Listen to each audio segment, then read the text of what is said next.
It's Friday, October 20th, 2023. Welcome to episode 75 of the Alameda Postcast, an audio service of the Alameda Post.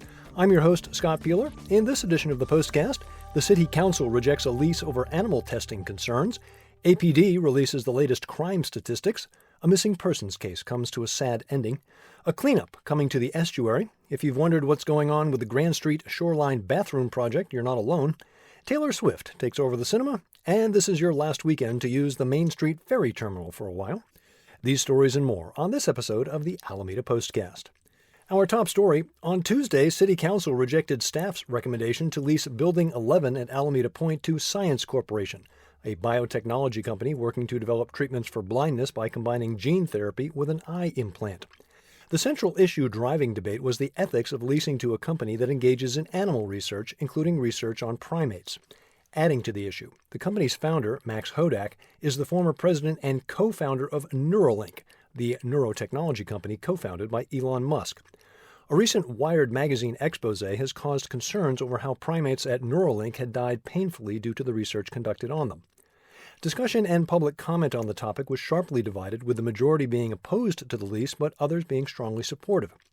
Base Reuse and Economic Development Director Abby Thorne-Lyman argued that leasing to the growing company would provide high-quality employment opportunities, complement the community of advanced technology businesses at Alameda Point, and be consistent with city economic development objectives. Ryan Merkley, Director of Research Advocacy for the Physicians Committee for Responsible Medicine, argued that implanted devices like the one being developed by Science Corp come with many problems, arguing instead for the development of promising non-invasive treatments. PCRM also organized a letter-writing campaign in which hundreds of participants sent identical emails to Councilmember Trish Herrera Spencer asking the council to vote no. Councilmember Tracy Jensen spoke in support. Jensen noted her degree in public health and said her research satisfied her that Science Corporation is meeting federal guidelines and the requirements of its overseeing organizations. She also noted that in the past, the American Medical Association has accused the Physicians Committee for Responsible Medicine of manipulating public opinion.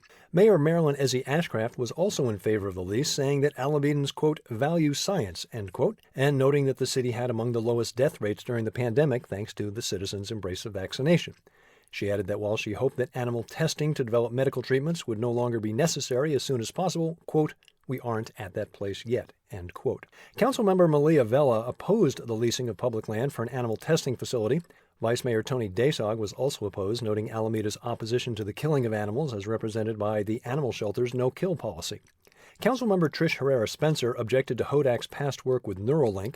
She also expressed concern about Science Corp not being required to share their work publicly and her inability to see the existing vivarium when she toured the company or even pictures of it. Ultimately, Herrera Spencer moved to reject Science Corp as a tenant. The motion required 4 yes votes but failed as Herrera Spencer, Desog, and Vela voted for the motion, with Mayor Ashcraft against and Tracy Jensen abstaining. Afterwards, Vela moved not to go forward with the lease but to return for a study session to direct staff as to what types of businesses would be suitable for building leases at Alameda Point. That motion passed 4-1, with Jensen dissenting. In other business, the council executed an amendment to the lease with Park Street Wine Cellars, allowing them to terminate their lease in the Alameda Theater on January 30th. Council also received a progress update on the 2018 Zero Waste Implementation Plan strategies. So far, Alameda is achieving an 81% waste diversion rate. That means diverted to recycling.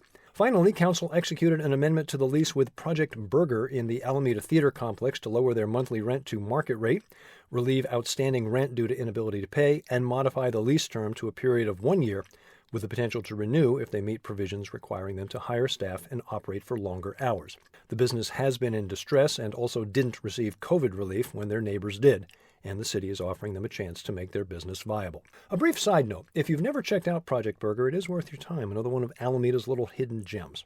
For a complete look at Tuesday's council meeting, see Karen Jensen's article at alamedapost.com/news. Alameda Police Department released September's crime statistics, and as with last month, it's a bit of a mixed bag. Compared to August, calls for service were down almost 11%, but reports taken were up slightly from 705 to 720. Arrests rise from 51 to 70. Of those arrested, only 2 were juveniles, and of the 70 arrests made, 28 were for felony charges. Catalytic converter thefts rose from 2 to 6, while vehicle thefts dropped from 139 to 127. Robberies rose from 9 to 16, while assaults dropped from 8 to 6. For a deeper dive into the numbers, head to AlamidaPost.com/news. A sad note from the Alameda Police Department. On Monday the 16th, APD put out a missing persons report for Desiree Lisa Huey, who was last heard from at 10 a.m. on Saturday. On Tuesday afternoon, the Communications Center received a report of a person in the water near the base of the Bay Farm Island Bridge. The sighting was revealed to be the body of Ms. Huey.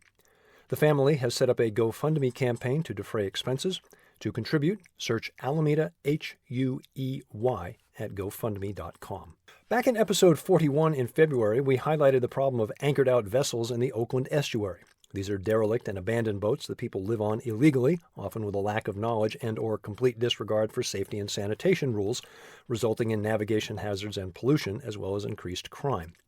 Earlier this month, a meeting was held at the Encinal Yacht Club. Present at the meeting, residents and boat owners, members of the City Council and city staff, and representatives from Alameda and Oakland Police, as well as the Coast Guard. Currently, APD's Marine Patrol Unit spends about 60 hours a month on the estuary, roughly 2 hours a day. Chief Nishant Joshi expects those numbers to go up as APD approaches maximum staffing by next summer. Oakland PD's Marine Patrol Unit laid out plans for a 90-day full-scale engagement and cleanup of the estuary, tentatively scheduled to take place this fall. The effort, funded by a $170,000 surrendered and abandoned vessel exchange grant from the California Division of Boating and Waterways, may potentially remove up to 21 existing anchored-out vessels. OPD will first conduct a round of education and outreach before launching into an enforcement and citation mode.